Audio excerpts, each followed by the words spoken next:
Sejam bem-vindos a mais um Fala Nath. Aqui a gente conta histórias maravilhosas e inspiradoras. E ele já começou a rir, nem começou, ué.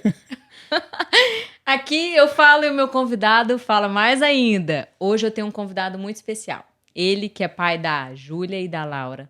Ele é o meu irmão mais novo, meu caçulinha, e já teve o apelido de, posso falar? Guto Peidorreiro.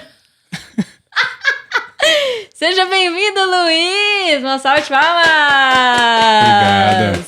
Como que é sair do apelido Guto Peidorreiro para Dr. Luiz Teixeira? Todo mundo tem uma meta de subir na vida, né? Então, se você começa lá embaixo, você só tem pra cima pra subir. Obrigada pela presença. É uma honra ter a sua história aqui, inspirando outras pessoas. E eu pensei da gente falar um pouquinho da sua história, como qual que é o papel do homem assim na vida de uma tentante, né? A gente sabe que você e a Fernanda tentaram engravidar por um tempo e tiveram algumas dificuldades também. Acho que isso é importante para inspirar outras pessoas.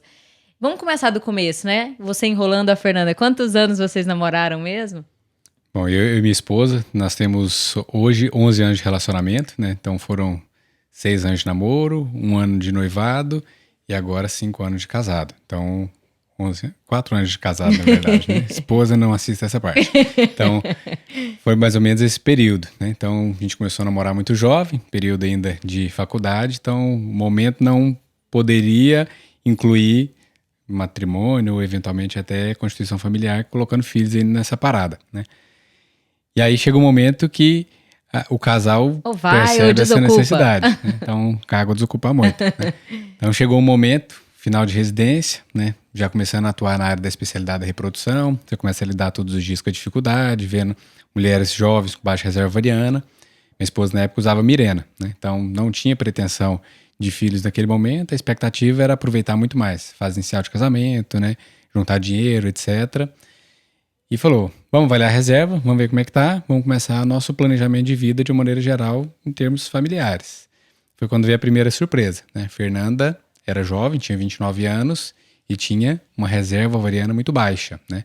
Primeira avaliação, contagem folicular de 4 folículos, vem aquele baque, vamos fazer uma checagem pelo hormônio antimileriano 0,60, lembro até hoje de que eu peguei o resultado do antimileriano, tinha feito o ultrassom dela, liguei pro meu pai para dar aquela discutida no caso, né? Falei, pai, eu tô com uma paciente jovem, 29 anos, baixa reserva.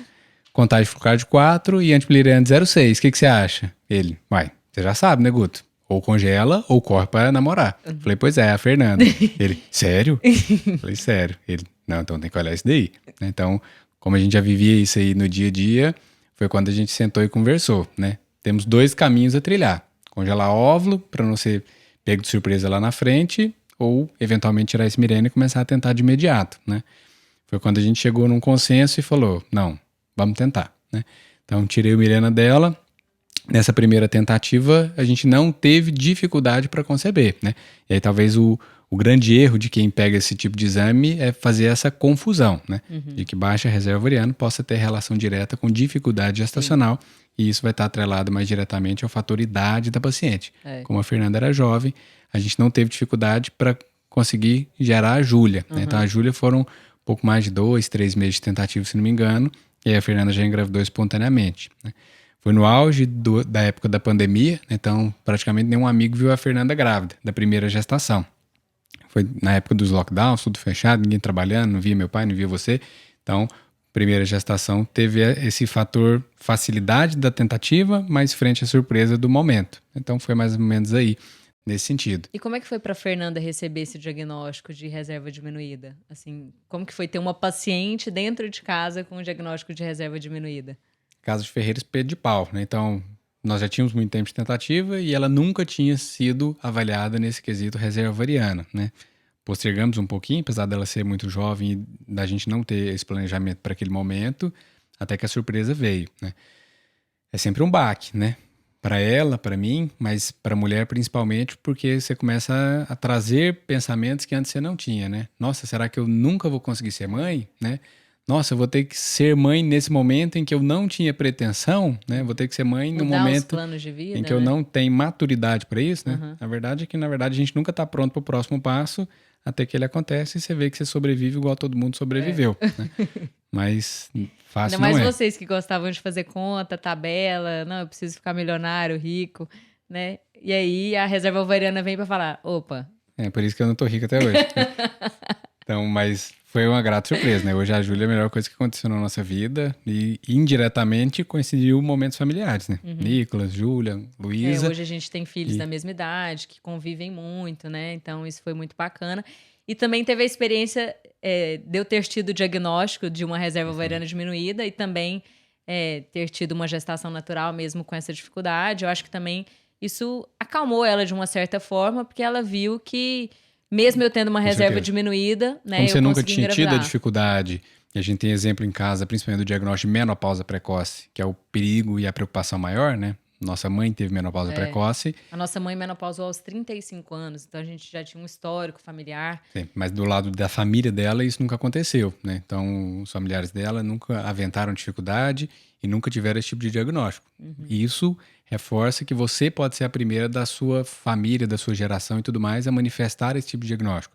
Por isso que a recomendação da investigação é de maneira universal, né? Avaliem a reserva ovariana, mesmo jovens, né? Porque, de fato, é muito melhor você fazer uma avaliação e ter esse diagnóstico jovem do que você ter um diagnóstico de Com reserva certeza. ovariana quando você está Nós mais tivemos velho. a oportunidade de nos adequarmos em termos de planejamento familiar, e isso vai variar de pessoa para pessoa, de casal para casal, se é que esse casal vai existir naquele momento. Mas se você tiver a oportunidade de, às vezes, enquadrar um filho naquele momento, você se vira nos 30, que foi o que Não, nós e fizemos. é até importante também dizer, porque às vezes as pessoas vão falar, mas por que eles não congelaram os óvulos, né? Então, o congelamento de ovos, ele não garante um filho. A única Agora, maneira de garantir um filho é, de fato, engravidando. Então, a melhor, se você tem a possibilidade de engravidar, ela é, de fato, a melhor alternativa até do que o congelamento, né? perfeito. A gente tinha esses dois caminhos a serem trilhados: o congelamento versus a tentativa de concepção natural, né? Por que vocês optaram por um e não por outro, né?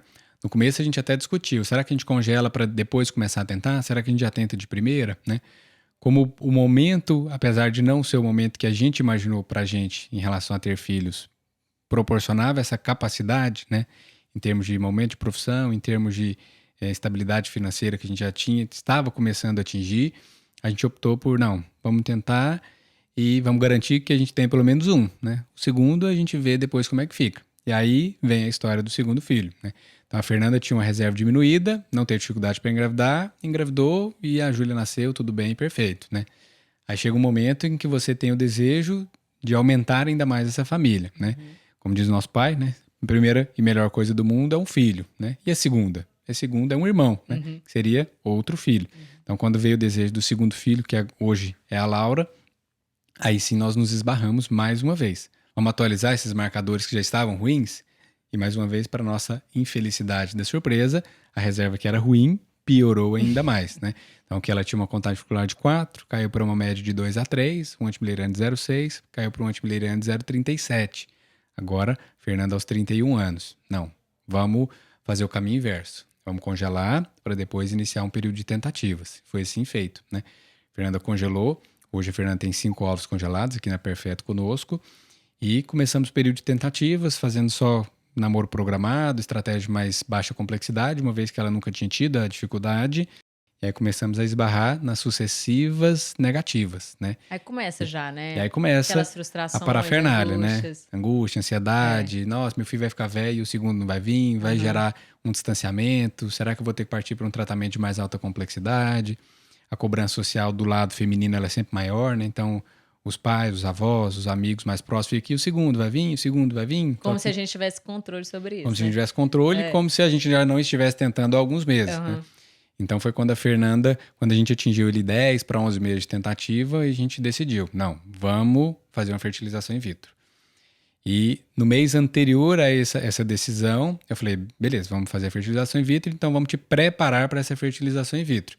Então, aqui de costume na clínica, a gente gosta de fazer um esquema, fazer o priming com um progestário de segunda fase, otimização de suplementação e tudo mais. Então, no ciclo anterior, a gente começou algumas medicações específicas para começar a fertilização, e a ideia era juntar os óvulos que ela fosse coletar nessa nova coleta aos ovos que já estão congelados aqui com a gente, para fazer uma leva de fertilização de todos esses óvulos, para melhorar a capacidade de formar mais embriões. E aí, nessa preparação, ela pausa alguns medicamentos para menstruar e começar os remédios. Na pausa para essa menstruação, cadê a menstruação? Fernanda não menstruou no momento certo. Vamos esperar mais um pouquinho, não menstruou. Mas, se você não menstruou, primeira confirmação que a gente precisa ter para ter segurança de iniciar a programação dos remédios é faça um beta. Fernanda fez um beta, e aí, para nossa surpresa, ela estava grávida. Né? Então, no mês que ela iria começar a fertilização in vitro, ela engravidou. Então, os ovos continuam congelados, a programação foi suspensa, e aí ela iniciou o pré-natal. Hoje, Fernanda completa 36 semanas de gestação, e a gente está na iminência de a qualquer momento a Laura chegar para completar a nossa Espero família. que não seja agora. Vamos esperar gravar antes. E agora, o Mirena já está no porta-mala dos carros, que agora Nenhum, não quer mais não? Quer mais não. É porque agora vem a cobrança, né? Não, duas meninas, nossa, vocês não vão tentar um menino? Nossa, mas por que não outro, né? Então, tenho 2 filhos e senta aqui para conversar com a gente, né? Então, filho é muito bom, mas não é fácil, né? Então, da forma que a gente pensa a família, né? De ser algo mais participativo, de ser algo inclusivo, de poder proporcionar para eles coisas que a gente almeja para pro luxo, pro conforto e tudo mais.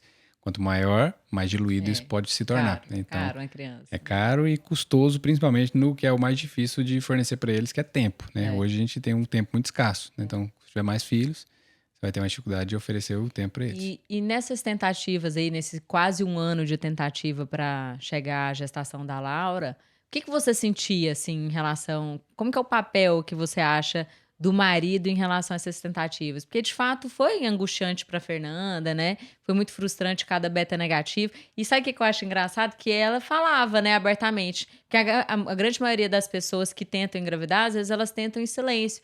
E ela se abria com a gente, né? Com seus familiares em relação a isso. Para nós, a tentativa e o insucesso naquele período nunca foi tabu, né? A gente, nossa, vamos tentar em segredo, o dia que engravidar a gente conta? Não, a gente sempre teve essa...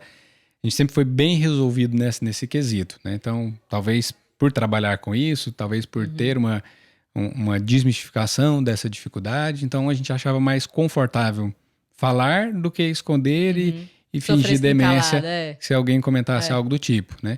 O papel do homem ele é muito chato quando se tem uma tentante em casa, né? Principalmente quando no começo a gente tentou estratégias mais simplificadas. Exemplo... Não existe nada pior no mundo do que fazer um namoro programado, né? A gente recomenda muito para os casais, mas quando você vai viver isso na prática, é péssimo, né? Então, aquela relação que ela deveria acontecer para questões de prazer pessoal, ela fica muito mais robotizada, né? Ter a obrigação de namorar naquela data, naquele momento, isso faz com que né? o casal comece a ter algumas frustrações, né? O fator ansiedade aumenta, o fator angústia aumenta, né? Então, essa robotização da relação, ela fica chata naquele período, né? Então, nós somos objetos, né? Então eu me senti um objeto. Você se sentiu usado? Fui usado.